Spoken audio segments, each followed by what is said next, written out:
phonological component analysis, or PCA, and basically this type of treatment is similar to semantic features. If you're familiar with semantic features, the client uses meaning when they can't think of a word to help them retrieve the word. So if they can't remember the word cup, they might say you drink from it, you hold it, you pour things in it. So they start talking around the object to try to bring them closer to create these connections to that word. Well, phonological component analysis uses the same underlying theory, but instead of semantics or meaning, it uses phonological relationships to the word.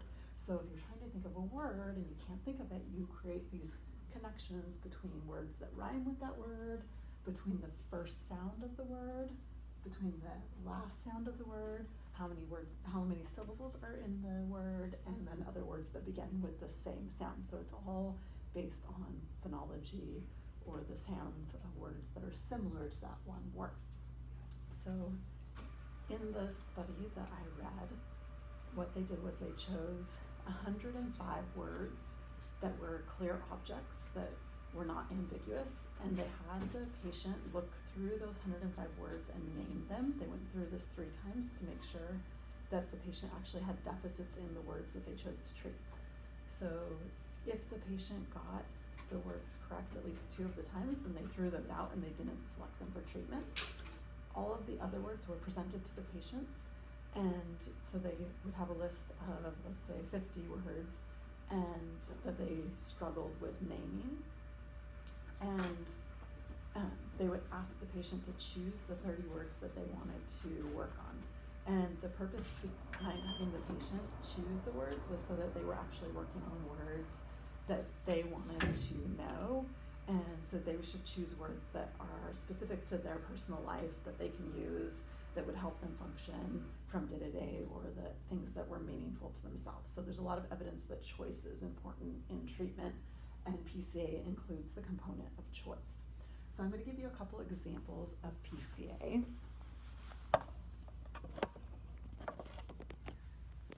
The first example is you would present this picture bed, and you would say, you wouldn't tell them what it was, you would ask the client, can you name this?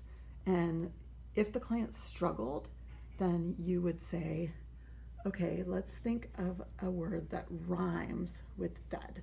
And if they still couldn't come up with a word that rhymes with bed, or perhaps they say shed, then you write shed on there. Then you would say, what's the first sound in this? And you would say but for bed. And then you would say, what are some other words that start with the same sound, like ball or bill? And then you say, what does this word end with? Duh. And then how many syllables does it have? 1. So basically you're really paying attention to the phonological components of the word bed. And so in this therapy, you go through this, you review all these features multiple times with the patient. And so you would say, what is this? And then if the patient, whether they answer or not, then you would review. It rhymes with shed. It starts with b, bed. Other words that start with the same sound. Ball. What does it end with? D, bed. And then you say, how many syllables? Bed, 1 syllable. And so in the treatment that I read about, they actually would work on 10 words at a time that the client had selected.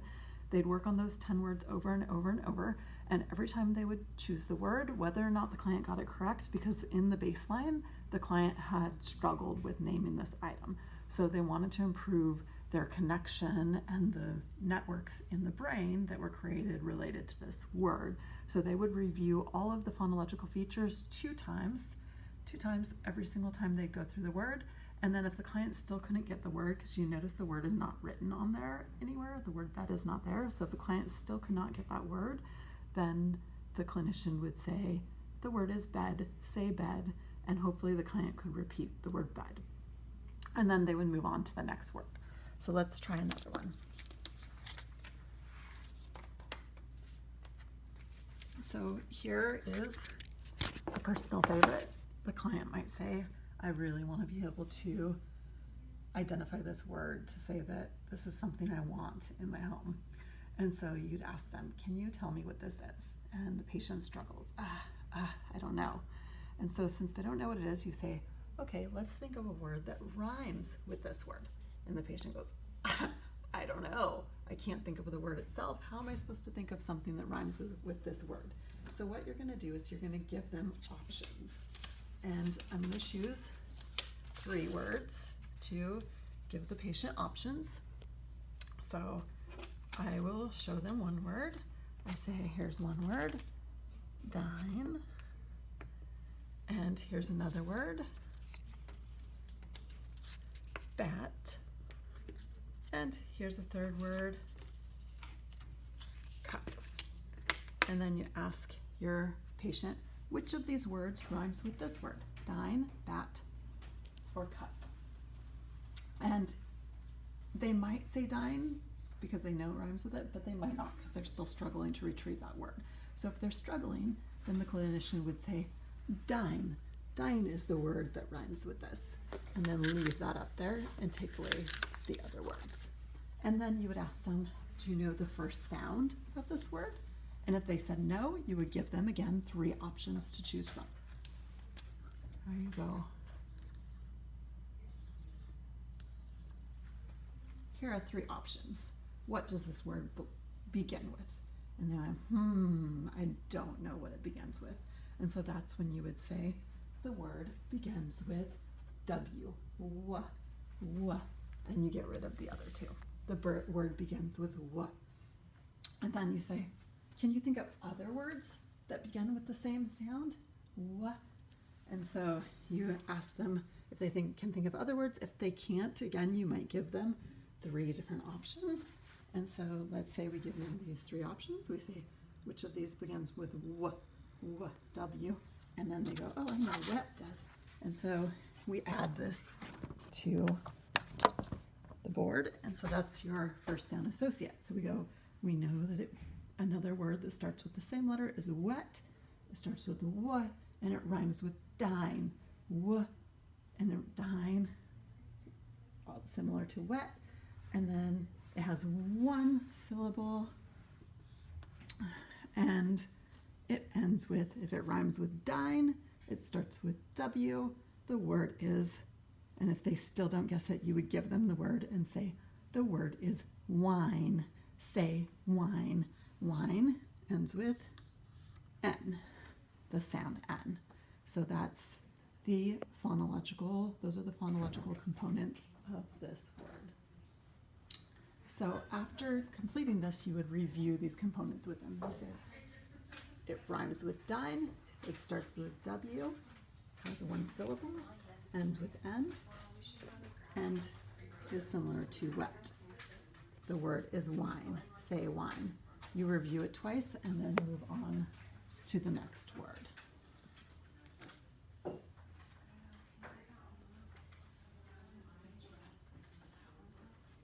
So you would present the next word, and these are all words that the patient chose themselves. If maybe they have a pet cat and they want to be able to say cat, and so you would go through it again. What word is this? And if they can't get the word, you would come up with words that rhyme with it, and you would give them 3 options. So you might give them these 3 options, and those are the 3, and if they don't get it, you say it rhymes with that, and you put that up. And you can continue through these words until they have 80% correct over 2 trials, and then you move on to a new set of 10 words. So you would continue like this. You go through it, you review the phonological components twice every single time. If they don't get it, you give them the word. You never write the word up there, but you say it. And you're hopefully creating these mental maps between all of the connections of how the word sounds, what it starts with, what it ends with, what it rhymes with, what it's similar to, how many syllables. And those connections should help reinforce their ability to retrieve the word that they're aiming to retrieve, the target. And so they work with 10 words at a time. And then once 80% is achieved, they move on to a new set of 10 words.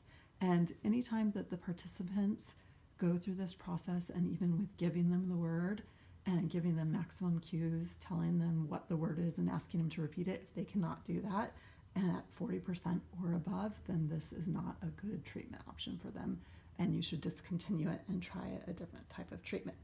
So once again, this PCA is for retrieval of words, so naming words, naming items, and the patients have a choice.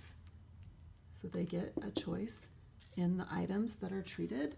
They're the ones who select 30 items, and they have to be 30 items that they are not able to do at the baseline. So there are 38 items that they struggle with, but they're words that they want to learn. So they have choice in it. They create these maps, and then hopefully this is also a tool that they can use out beyond therapy to name things. When they're trying to remember the names of things, they can create these little mental maps that help them create these connections. And then if they forget the word, they can go, oh, I forget that word, but I know it starts with k. I know it starts with k, and it rhymes with bat. Oh yeah, it's a cat. And so this can help them with other words outside of therapy. All right, that's it for PCA, and thank you. Okay, just to recap, phonological component analysis, or PCA, a couple things that you should know about this are that the goal of PCA is to help with semantic expression, or being able to name items, so being able to produce the names of items. So this is great for treating anomia or difficulty finding words.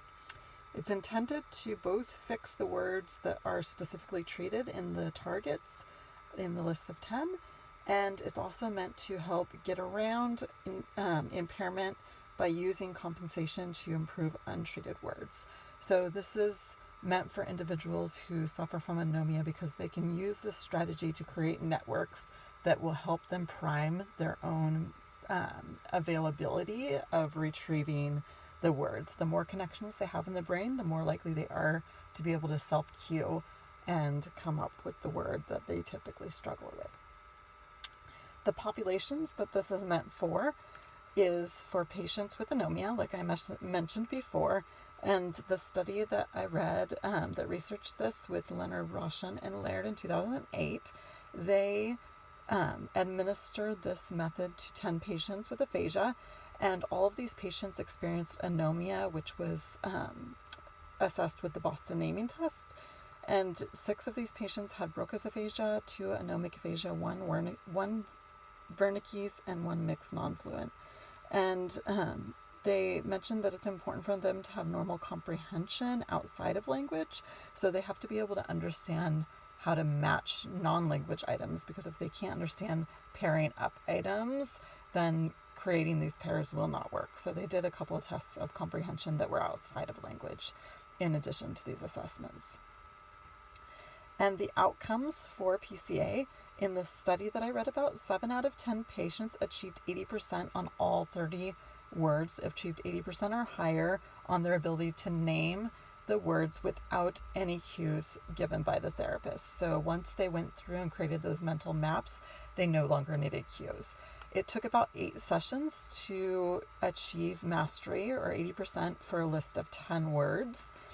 And there was a post-treatment maintenance check 4 weeks after the study had ended, and they found that the patients did maintain that achievement. So once they had learned how to cue themselves or prime themselves for the words, they did not lose that information.